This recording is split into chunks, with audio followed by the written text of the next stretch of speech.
AR Rahman. అసలు నేను first AR Rahman పక్కకు పెడితే అసలు మీరు కులాలను, మతాలను నమ్ముతారా? అసలు వాటి ఫార్మాలిటీస్ కానివి అవన్నీ నమ్ముతారా? నేను నమ్మను. హ్మ్. నేను నమ్మను. కానీ వాళ్ళ ప్రపంచం అంతా నమ్ముతుంది. నేను నమ్మలేదంటే ఎట్లా సరిపోద్ది? హ్మ్. అసలు నేనెవరనండి?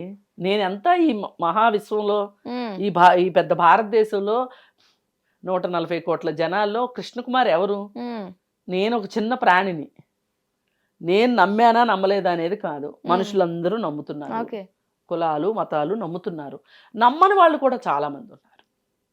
కానీ మెజారిటీ పీపుల్ నమ్ముతున్నారు కాబట్టి చాలా చాలా కులాల ప్రాతిపదికన, మతాల ప్రాతిపదికన వ్యవహారాలు జరుగుతున్నాయి. ఆ మెజారిటీ పీపుల్ లోనే వన్ ఆఫ్ ది క్యాండిడేట్ అంటే global singer icon AR Rahman గారు, పెద్ద మ్యూజిషియన్. ఆయన కులాలతో మతాలతో అసలు అలాంటి మాటలు మాట్లాడడం చాలా వరకు ఎవరు అనుకోలేరు. మతాల వల్ల ఈరోజు నాకు అవకాశాలు రావట్లేదు తెలుగులో అని చెప్పేసి ఆయన సంచలనంగా మాట్లాడడం జరిగింది. అసలు ఏమనలేదండి. అసలు ఆయన అనిన మాట ఏంటంటే, ఒక 7-8 సంవత్సరాల నుంచి పవర్ షిఫ్ట్ జరిగింది బాలీవుడ్లో, అందువల్ల అప్పటి నుంచి నాకు అవకాశాలు రావట్లేదు అని చెప్పి ఆయన చెప్పారు. ఓకే. అది ఆయన సొంత అనుభవం అండి. ఇప్పుడు నిన్న మొన్న చిరంజీవి గారు ఒక అనుభవం చెప్పారు. ప్రతి హీరోకి సినిమా ఇండస్ట్రీలో 24 క్రాఫ్ట్స్లో ప్రతి ఒక్కరికి కొన్ని అనుభవాలు ఉంటాయి. చేదు అనుభవాలు ఉంటాయి, తీపి గుర్తులు ఉంటాయి. స్టార్టింగ్లో వాళ్ళకి చేదు అనుభవాలు ఉంటాయి. తర్వాత వాళ్ళకి చాలా మంచి అవకాశాలు వచ్చిన తర్వాత, వాళ్ళు గొప్పగా అయిన తర్వాత వాళ్ళకి ప్రతిదీ అద్భుతంగానే అనిపిస్తుంది. అన్న నడిచొస్తే మాస్ అన్నట్టు ఉంటుంది. కానీ ఈ నడిచొస్తే మాస్ అన్నది ప్రారంభ దినాల్లో కూడా ఉంటుందా? అది ఉండదు. ఈ నడిచొస్తే మాస్ అనే అనిపించుకోవటానికి ప్రారంభ దినాల్లో ఎన్ని కష్టాలు పడ్డారో వాళ్ళు. తినక మరి మోహన్ బాబు గారు లాంటి వాళ్ళు, రవితేజ లాంటి వాళ్ళు చాలామంది చాలా కష్టపడ్డారు. తిని వాళ్ళ దాకా ఎందుకండి? అది ఎన్టీఆర్, ఏఎన్ఆర్ కూడా చాలా కష్టపడ్డారు. చిరంజీవి గారు కూడా కష్టపడ్డారు. అయితే చిరంజీవి గారు చెప్తున్నారు ఒక అనుభవం. ఆయన బాగా వచ్చిన సినిమా న్యాయం కావాలి సినిమా. అయితే డైరెక్టరు అరిశాడంట, ఏం సూపర్ స్టార్లా అనుకుంటున్నారా? కూర్చుంటే పిలిచినప్పుడు రావాలని తెలియదా అని అలా. అయితే ఆయన ఏమంటాడంటే, ఇంటికి వచ్చిన తర్వాత అన్నం తినాలనిపించలేదు, నాకు బాధపడతా కూర్చున్నాను. కానీ తర్వాత కాసేపటికి ఆయనే ఫోన్ చేశారు నాకు, లేదయ్యా వేరే వాళ్ళ వల్ల నిన్న అలా అరవాల్సి వచ్చింది. ఇంకో క్యారెక్టర్ ఎవరో సరిగ్గా చెయ్యకపోతే పెద్ద క్యారెక్టర్ ఆవిడ ఏదో డైలాగులు మర్చిపోతుంటే ఆ చికాకులు అన్నాను, ఏమనుకోబాకు అన్నట్ట. అప్పుడు ఈయనకి కొంచెం ఊరట లభించి అప్పుడు ఆయన ఆలోచిస్తే, నువ్వేనా సూపర్ స్టార్ని అనుకున్నావా అని ఆ మాట గుర్తొచ్చింది. ఆయన ఏంటి ఇదంతా మర్చిపోయి నేను సూపర్ స్టార్ని అవ్వాలి అని చెప్పి అనుకున్నారు. ఇప్పుడు ఆయన చెప్పారు, మనం నమ్మాం ఈ మొత్తం ఘటనే. మీరు చూడలా, నేను చూడలా. అలాగే ఏఆర్ రెహమాన్ గారికి ఏ అనుభవాలు ఉండి ఆయన అలా మాట్లాడారు మనకేం తెలుసు? ఉండొచ్చు. ఎందుకంటే ఒక మనిషికి ఒక అవకాశం ఇచ్చేప్పుడు అతని కులము, అతని మతము, అతని పార్టీ అవన్నీ కూడా పరిగణలోకి తీసుకునే జరుగుతున్నాయి ఈరోజు. ఎవరికి ఇష్టం ఉన్నా ఎవరికి ఇష్టం లేకపోయినా, ఎవరు అవునన్నా కాదన్నా కులానికి ఈ దేశంలో ప్రాధాన్యత ఉంది. ఫిల్మ్ ఇండస్ట్రీలో కూడా అలానే జరుగుతుంది. ఫిల్మ్ ఇండస్ట్రీలో కూడా ఉంది, నిర్మోహాటంగా చెప్పుకోవచ్చు. బాలీవుడ్లో ఉంది, టాలీవుడ్లో ఉంది, మాలీవుడ్లో ఉంది, కోలీవుడ్లో ఉంది, అన్ని చోట్ల ఉంది, ఉంటుంది. అది అంతే. ఎందుకంటే నేను ఒక మనిషిని అని చెప్పుకోవటం కంటే కూడా, నేను ఒక కులం వాడిని, నేను ఒక మతానికి చెందినవాడిని, ఒక కులానికి చెందినవాడిని అని చెప్పుకోవటానికే ఇష్టపడతారు మనుషులు. ఇది ప్రభుత్వాలు కూడా ఆ మధ్యకాలంలో కాస్త తగ్గింది కులం ప్రభావం. మళ్ళీ ఈ మధ్యకాలంలో ఈ ప్రాంతీయ పార్టీలు వచ్చిన తర్వాత, అలాగే రాజకీయ పార్టీ నాయకులు కులాలను రెచ్చగొడుతున్నారు. కులాల మధ్యలో విద్వేషాలు పెట్టి, మతాల మధ్యలో ద్వేషాలను రేపి, వాళ్ళ మనుగడ కోసం ఈ కులాన్ని మతాన్ని ఎక్కువ తీసుకొస్తున్నారు. అసలు చాలా రోజుల వరకు ఇన్ని కులాలు ఉంటాయని కూడా తెలియదు నాలాంటి వాళ్ళకి. ఇప్పుడు చూడండి, కుర్మ సంక్షేమ భవన్, యాదవ సంక్షేమ భవనం, బ్రాహ్మణ సంక్షేమ భవనం,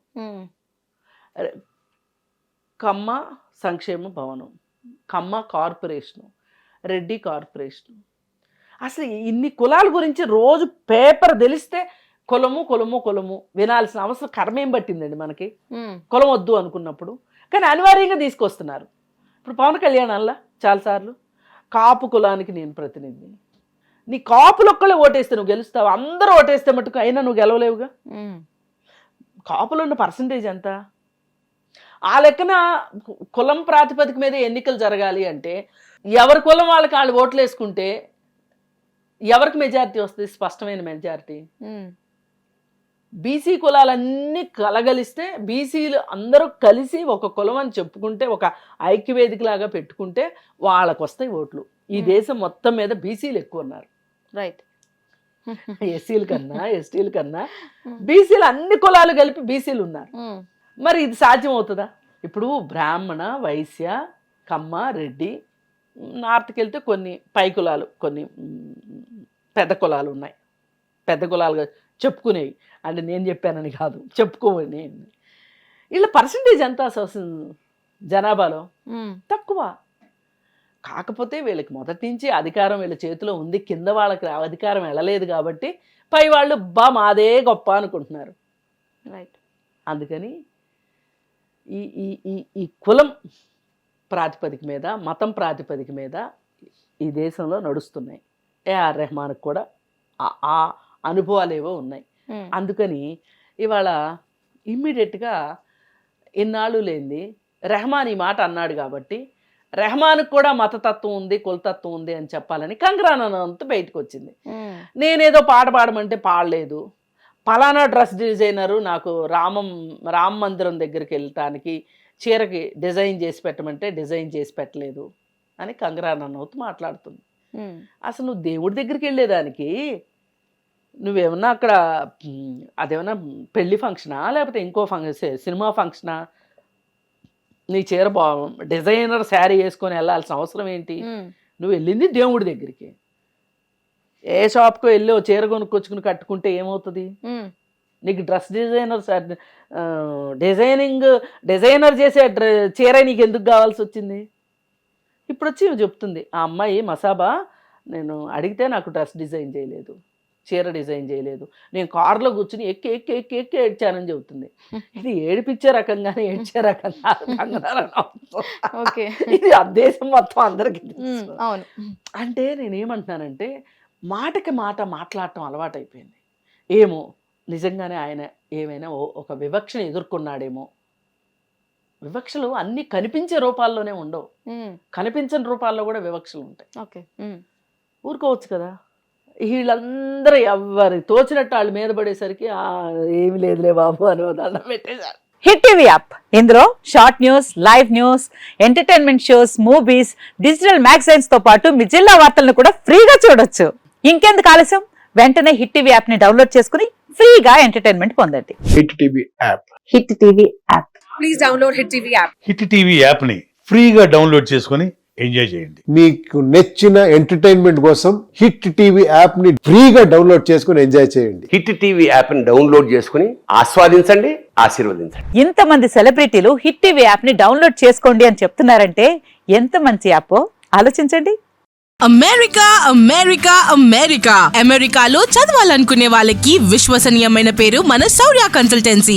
UK లో 1 year masters, UK లో 1 year masters, 2 years work permit up to 5 years visa. Contact Saurya Consultancy. Contact 89851 89851.